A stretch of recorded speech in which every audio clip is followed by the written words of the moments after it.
अस्सलामुअलैकुम, आप देख रहे हैं होराइजन न्यूज़ एचडी। खबर शामिल करते हैं साहिवाल से। स्कोप एकेडमी साहिवाल में महफिल मिलाद मुस्तफ़ा सल्लल्लाहु अलैहि वालैहि वसल्लम का इनेकाद किया गया, जिसकी सदारत professor Usman Shamshad principal Scope Academy ने की।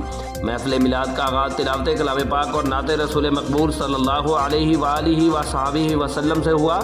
महफिल में खुसूसी खिताब क़िबला साहिबजादा पीर अज़हर फरीद शाह खतीब जामे मस्जिद औलिया जामिया फरीदिया साहिवाल ने फरमाया। खिताब करते हुए आपने फरमाया, तालीम के साथ साथ तरबियत बेहद ज़रूरी है। महफिल के इख्तिताम पर क़िबला पीर साहब ने स्कोप एकेडमी और असातिज़ा व तलबा की कामयाबी और मुल्क व कौम की सलामती के लिए खुसूसी दुआ भी फरमाई। रिपोर्ट महबूब चौधरी, सरपरस्त आला, होराइजन न्यूज़ एचडी।